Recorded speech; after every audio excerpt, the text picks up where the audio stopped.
अपना 4 शब्द आपके सामने रखूंगा। आज की ये जो बैठक हुई ये बहुत ही ठीक ढंग से सभी पार्टियों ने मिलके चलाया। इसका उद्देश्य क्या था ये तो उद्धव ठाकरे जी ने कहा है और हम इसकी कोशिश बहुत दिन से कर रहे हैं। जब मैं बेंगलोर में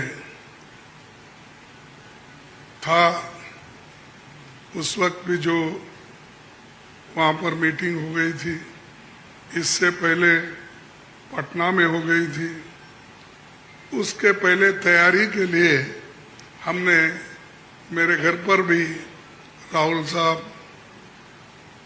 और नीतीश साहब, तेजस्वी और हमारे पवार साहब सभी मिलके एक बार बात किए।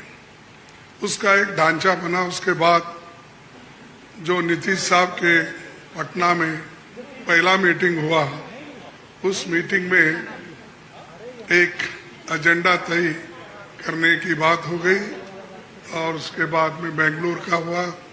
अब यहाँ पर मुंबई में आज सभी लोग मिलके अपनी बात को रखे और खास करके सभी को एक ही, सबका उद्देश्य एक ही है कि महंगाई को कैसा कम करें, इसके लिए कैसा लड़े, अनएम्प्लॉयमेंट के लिए कैसा हम लड़े। और इतने प्राइसेस जो बढ़ रहे पेट्रोल और डीजल के, और खास करके मोदी जी हमेशा 100 रुपए बढ़ाते हैं,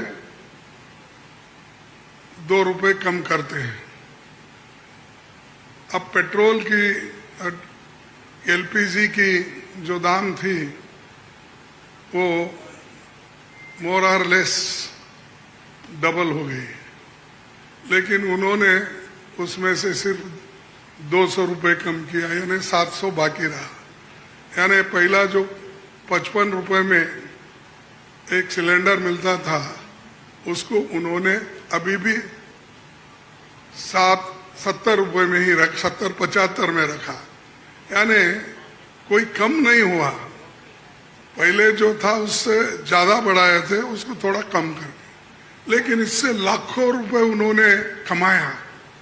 ये तो गरीबों से चोरी कर दिए और गरीबों के जो काटे और लोगों को दिखाने के लिए 100-200 रुपए कम करना और कहना कि मैं गरीबों के लिए काम कर रहा हूं। मोदी साहब गरीबों के लिए कभी भी काम नहीं करेंगे, ये यकीन मैं दिलाता हूं, क्योंकि उनकी हमेशा यही रणनीति रही है कि गरीबों के खिलाफ काम करते हैं। बड़े बड़े उद्योगपति के साथ वो मिलजुल के चलते हैं। और यहाँ पर तो कल ही एक रिपोर्ट आपके सामने राहुल गांधी जी ने रखा था, अडानी की संपत्ति बढ़ गई कैसी, बढ़ाए कौन, और कैसा आज कम से कम 75,000 करोड़ रुपए गरीबों के जो पैसे थे उनके जेब में कैसा गया, ये सारी चीजें उन्होंने बताया। तो ये जो है इसके खिलाफ लड़ने के लिए जो बड़े बड़े सरमाएदार है और उनको जो पैसा जा रहा है हमारा गरीब का, तो उसको रोकने के लिए इंडिया जीतना जरूरी है। और इंडिया जीतने के लिए ही इस मंच पे सभी लोग बैठे हैं। तो इसीलिए हम एक जो तय किए हैं, जो रेजोल्यूशन भी हम आप देखे हैं, और उसी ढंग से उस रेजोल्यूशन भी काम करेंगे।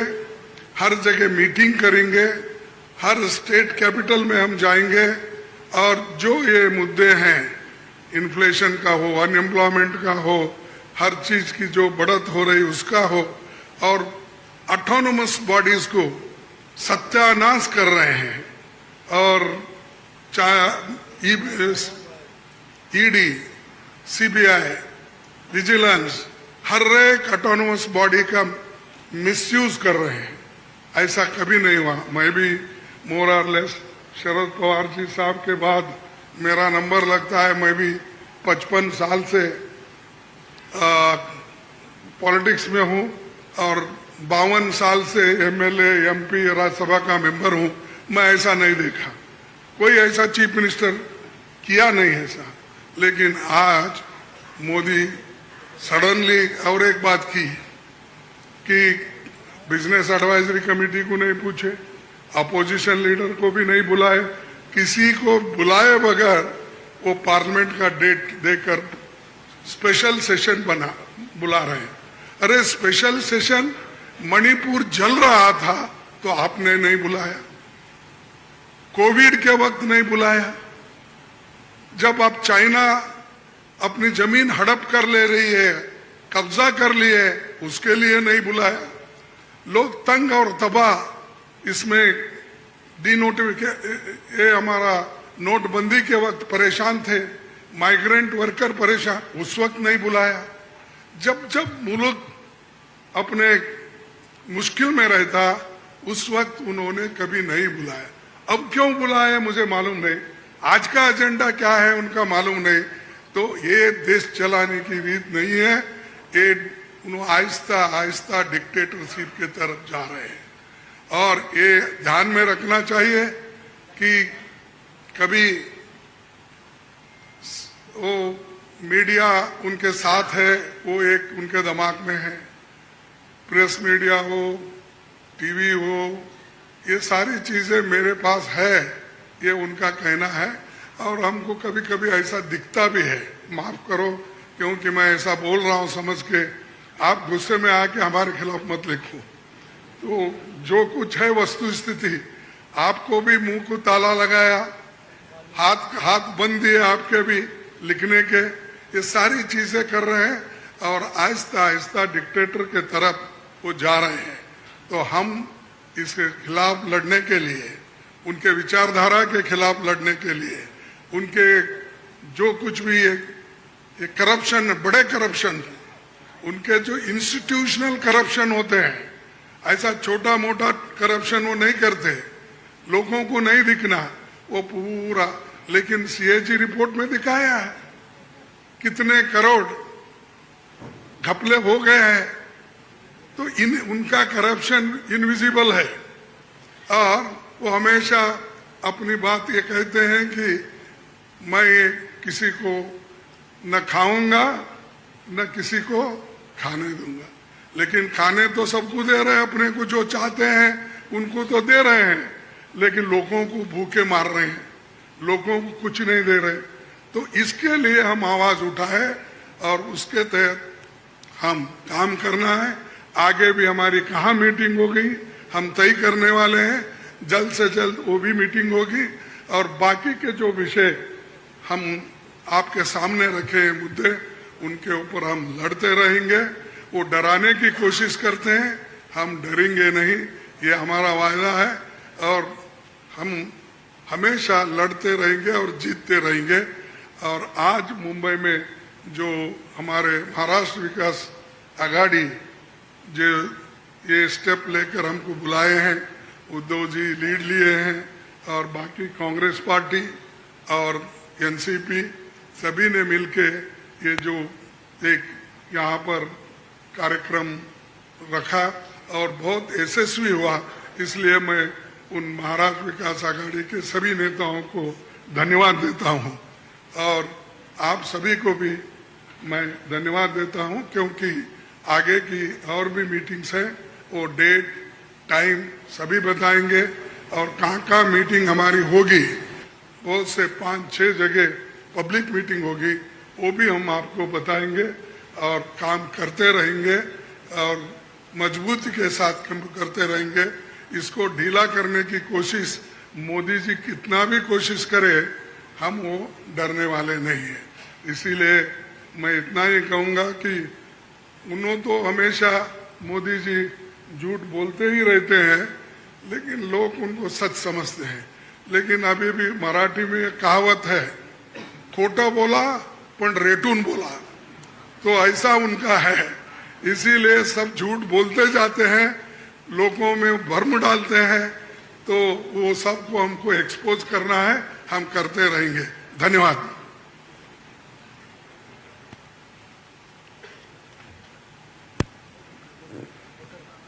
थैंक यू खड़गे साहब। डेफिनेटली इंडिया जीतेगी, लेकिन ये जीत की शुरुआत हो गई है पाटना से, पाटना की भूमि से, और हम सबको एक साथ लाने की सबसे पहली जिम्मेदारी ली थी नीतीश कुमार जी, लालू जी, आप सभी ने। मैं अब नीतीश कुमार जी, बिहार के मुख्यमंत्री महोदय, आपसे विनती करता हूं, आप आपकी बात रखिए। वहाँ ही माइक है, आप वहाँ से बात कर सकते हैं, आप कर लीजिए।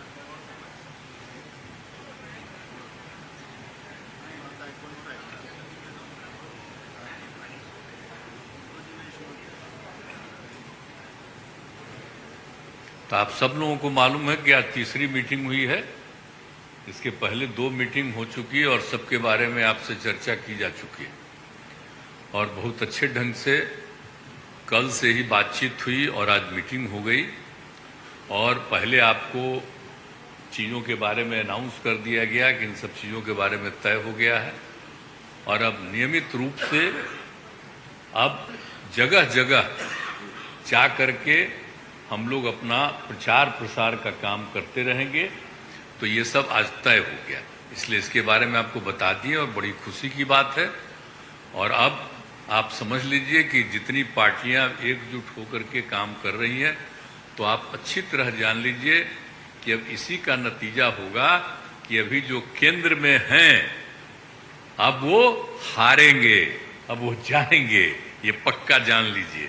और अभी आपको बताया गया कि कैसे मीडिया पर ही कब्जा कर लिया है, कोई भी दूसरे की बात कम छपता है और ज्यादातर उन्हीं की बात छपते रहती है। कितना काम पहले हुआ है, अलग अलग राज्यों ने कितना काम किया है, दूसरे पार्टियों ने, उसका कम छपता है। ये कम करते हैं और ज्यादा छपता रहता है।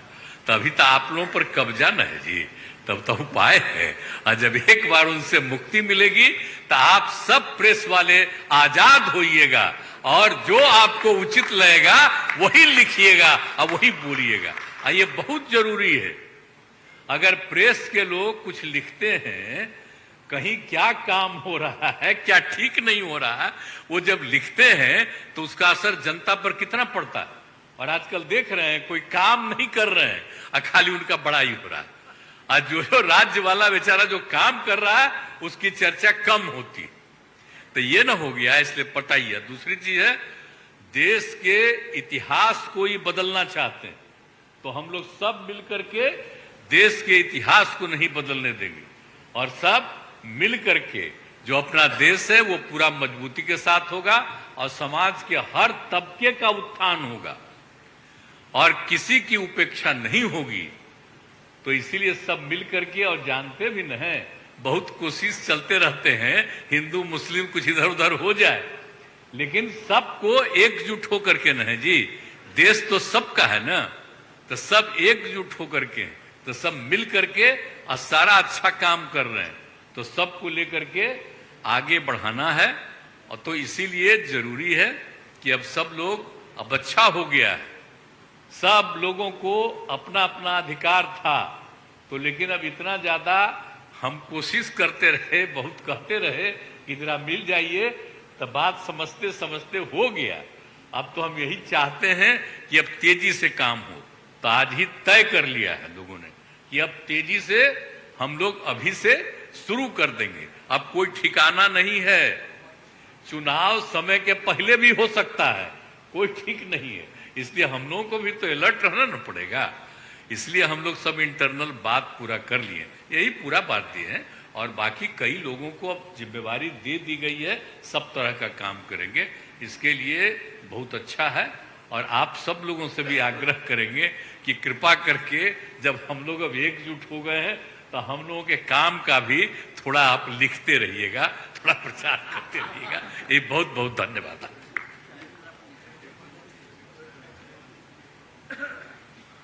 Honorable Chief Minister of Tamil Nadu,